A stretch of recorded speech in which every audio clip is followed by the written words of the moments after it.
How can the United States achieve stronger trade enforcement? My guest is Brian Pomper, Executive Director of the Alliance for Trade Enforcement. Brian, welcome. Thanks, Robert. Good to see you. Good to see you again. Thank you very much for joining me.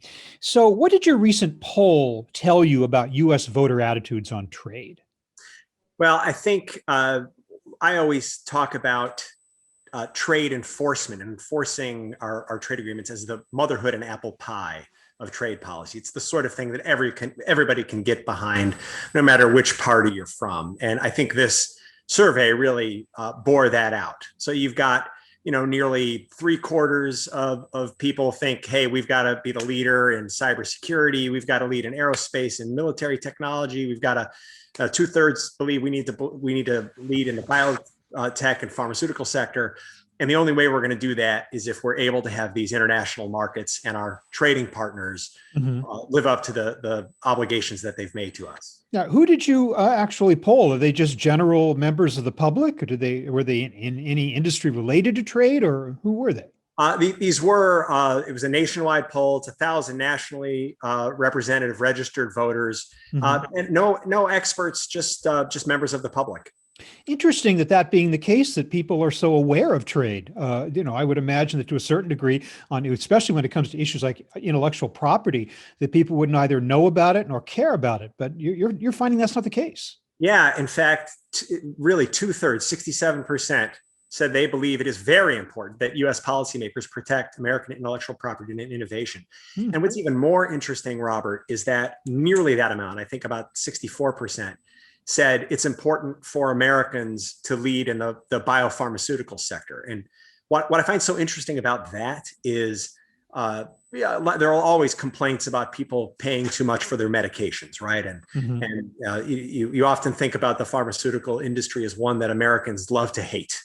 But the truth is, I actually think that Americans saw what the biopharmaceutical sector was able to do in coming up so quickly, really in record time, with these COVID vaccines and COVID treatments. Really, I mean, I don't think it's too much to say, like saving the economy, saving the world. Sure. I think that it really made an impression on Americans. And I think it's done a good thing, I think, for the biopharmaceutical industry's reputation among the general populace. We've put aside talk of big pharma for at least now.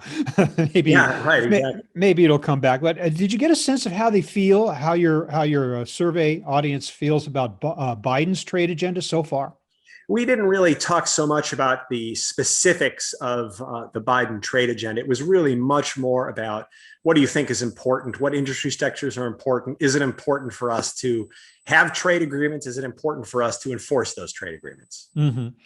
So this idea that globalization is going out the door and that people are generally opposed to the whole notion of trade, it sounds like that is just not the case based on your poll. Yeah, it's never really been the case. And it's funny, of course, I have worked in politics for years, and it is often more difficult on Capitol Hill to get Democrats to support trade policies historically than it has been to get Republicans to support them. But in fact, if you were to poll the public, and this has been consistent for many, many years, as a general matter, Democrats tend to be more supportive of trade policy and of more open markets than Republican voters.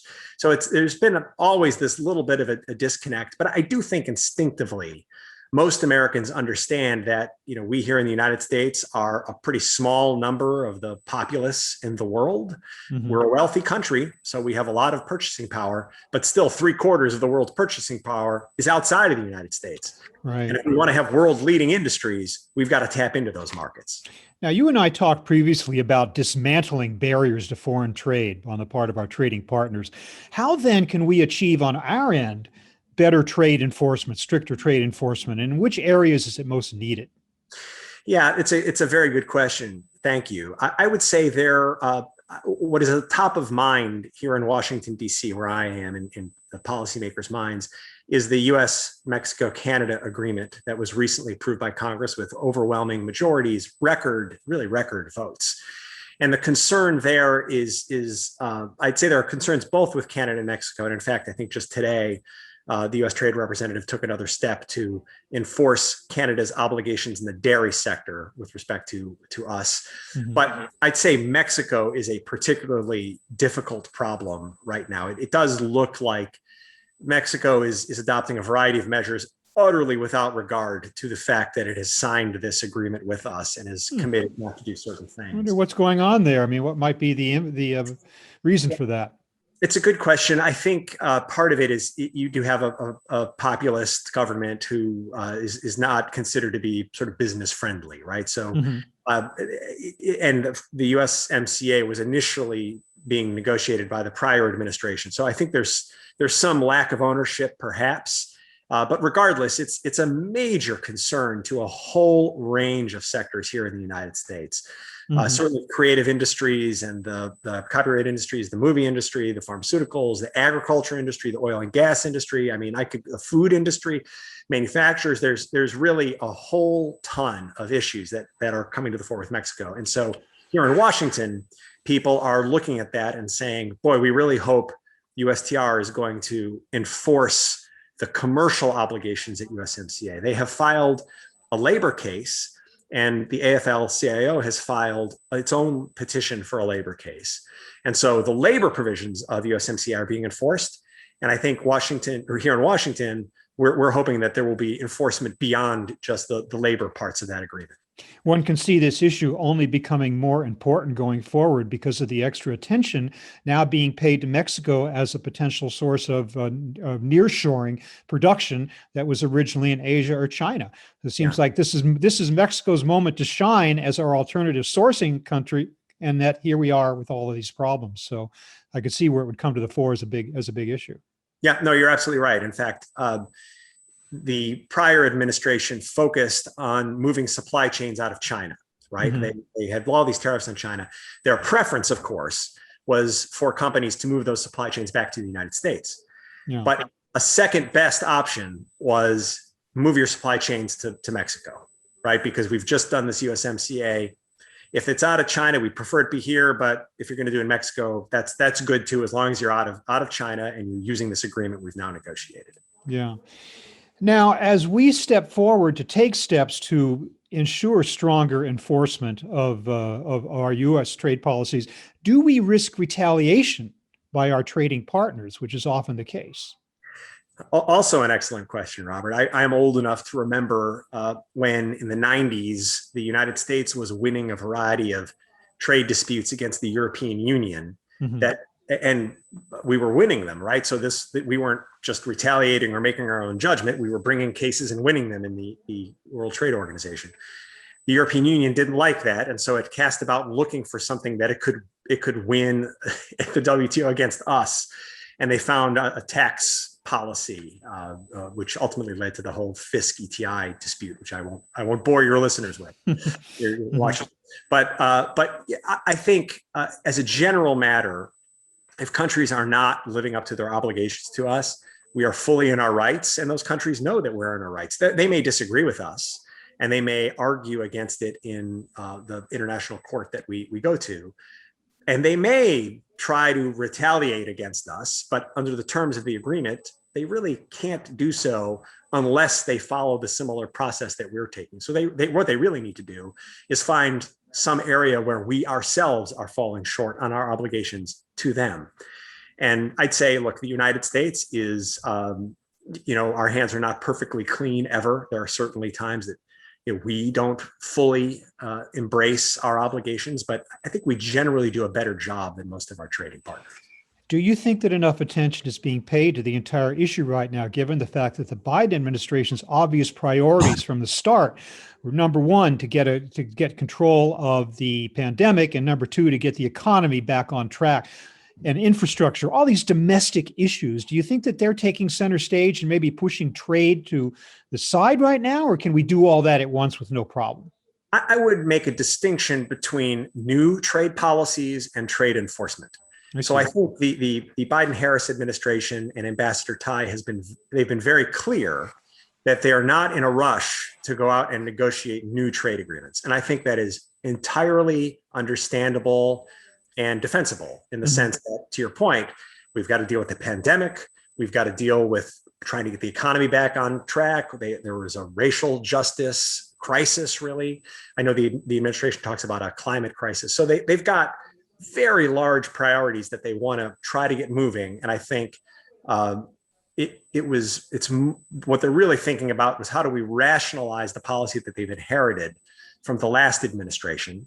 And I think they're doing a pretty good job slowly dealing with one of our closest allies, the EU, and unwinding some of the more difficult policies that were put into place by the last administration. So I think they're trying to rationalize all of that and figure out, well, what are we going to do with China? What are we going to do with these 301 tariffs that have been put into place with China? What do we do about the steel and aluminum tariffs? So I think they're trying to figure that out. So that's the policy. So I don't think any new policies, more figuring out what to do with what's already in place. But in terms of a trade enforcement, if you look at the statements the administration has said, what Ambassador Tai has said, what various very important influential members of Congress have said, they have all talked about enforcement. And I'll quote the chairman of the Ways and Means Committee when he was introducing his old staffer, Ambassador Tai, at her Senate Finance Committee nomination hearing a few months ago. It's easy to quote because he said, enforcement, enforcement, enforcement. I don't remember what else he said, but I remember those three words. So in order. So he made it very clear that was a real priority for him. Likewise, Ron Wyden, the chairman of the Senate Finance Committee, echoed that same sentiment. So I do think people take very seriously the idea that, look, we have negotiated these agreements. We've taken the political risk of supporting them and pushing for them. And if we do that, don't make us look like fools by not then abiding by the obligations that you've signed up for. We need to make sure that we hold our trading partners to account. Where do we go on an international stage to plead our case or to take action? I mean, we could just unilaterally do this. We are the United States, and these are obligations that we feel need to be upheld. But given the weakness of the appeals body of the World Trade Organization and the questionable presence or effectiveness of any other multilateral organization at this point, do we have a place to go to help us out, or do we just have to go forward as the United States and get this done? Yeah, a good question also. I would say that I think the United States does believe in the World Trade Organization. It believes in the process, the arbitration process. Even the previous administration believed in the for lack of a better way of saying it, the trial level arbitration process. It really was the appeal process that they objected to because of the way that worked. I think you're right that right now, because of the way that the United States has essentially blocked the appeal process from working, there is no binding precedent at the World Trade Organization. There have been other countries, the EU, for instance, has its own system where it's tried to have countries sign up for binding resolution. But right now, yes, there is no way that we can really enforce these obligations at the World Trade Organization. We, of course, have our free trade agreements, all of which have their own binding enforcement mechanisms. And in many ways, that's really what we're talking about here. Of course, at the WTO, we want those countries too. But our biggest trading partners and the ones that we have these close relationships with and we have these trade agreements with, we need to make sure that they live up to those obligations. Certainly Canada and Mexico, I've mentioned already, but we have an agreement with Japan. We've got an agreement with Korea. We've got agreements with quite a few countries, and we want to make sure that they live up to those obligations. Way too big an issue to limit to 13 minutes, but we're going to have to do that now. But Brian Pomper, I'm looking forward to speaking with you again in future to see how these issues are proceeding. But in the meantime, thank you so much for joining me once again to talk about this critical issue of trade enforcement. Thanks a lot. Thank you, Robert. Always happy to be on.